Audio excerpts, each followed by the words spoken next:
Sweet Phoebe, do not scorn me. Do not, Phoebe. Say that you love me not, but say not so in bitterness. The common executioner whose heart the accustomed sight of death makes hard. Falls not the axe upon the humbled neck, but first begs pardon. Will you sterner be than he that dies and lives by bloody drops? I would not be thy executioner. I fly thee, for I would not injure thee. Thou tell'st me there is murder in mine eye. 'Tis pretty sure and very probable that eyes that are the frailest and softest things, who shut their coward gates on atomies, should be called tyrants, butchers, murderers. Now I do frown on thee with all my heart, and if mine eyes can wound, now let them kill thee, now counterfeit to swoon. Why, now fall down, and if thou canst not, oh, for shame, lie not to say mine eyes are murderers. Now show the wound mine eye hath made in thee, scratch thee but with a pin, and there remains some scar of it. Lean but upon a rush, the cicatrice and capable impressure thy balm some moment keeps, but now mine eyes, which I have darted at thee, hurt thee not. Nor am I sure there is no force in eyes that can do hurt. Oh, dear Phoebe, if ever, as that ever may be near, you meet in some fresh cheek the power of fancy, then shall you know the wounds invisible that love's keen arrows make. But till that time come thou not near me, and when that time comes, afflict me with thy mocks. Pity me not, as till that time I shall not pity thee. And why, I pray you, who might be your mother, that you insult, exult, and all at once over the wretched? What though you may now know you have no beauty, as by my faith I see no more in you than without candle may go dark to bed? Must you be therefore proud and pitiless? Why, what means this? Why do you look on me? I see no more in you than in the ordinary of nature's sail work. Odds my little life, I think she means to tangle my eyes too. No, faith, proud mistress, hope not after it. 'Tis not your inky brows, your black silk hair, your bugle eyeballs, nor your cheek of cream that can entame my spirits to your worship. You foolish shepherd, wherefore do you follow her like foggy south, puffing with wind and rain? You are 1,000 times a properer man than she a woman. 'Tis such fools as you that makes the world full of ill-favored children. 'Tis not her glass, but you, that flatters her, and out of you she sees herself more proper than any of her lineaments can show her. But, mistress, know yourself, down on your knees, and thank heaven, fasting for a good man's love, for I must tell you friendly in your ear, sell when you can. You are not for all markets. Cry the man mercy, love him, take his offer. Foul is most foul, being foul to be a scoffer. So take her to thee, shepherd, fare you well. Sweet youth, I pray you chide a year together. I'd rather hear you chide than this man woo. He's fallen in love with your foulness, and she'll fall in love with my anger.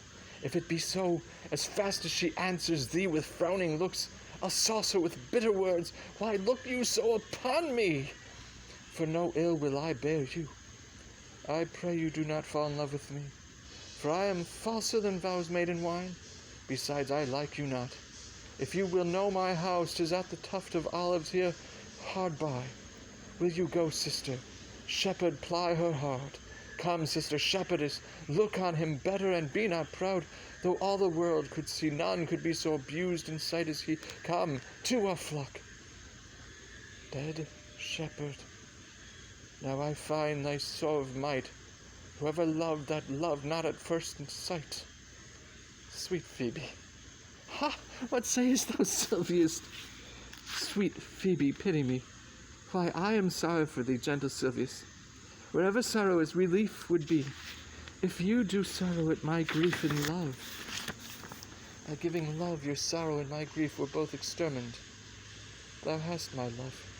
If not that neighborly, I would have you.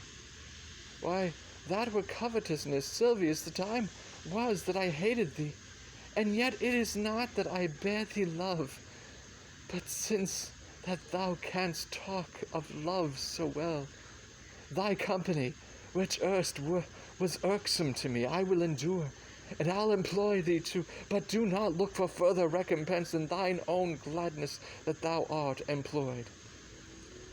So holy and so perfect is my love, and I in such a poverty of grace, that I shall think it a most plenteous crop, to glean the broken ears after the man that the main harvest reaps, loose now and then a scattered smile, and that I'll live upon.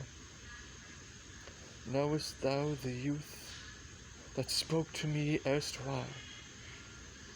Not very well, but I have met him oft, and he hath bought the cottage and the bounds that the old Carlot once was master of. Think not I love him, though I ask for him. 'Tis but a peevish boy, yet he talks well.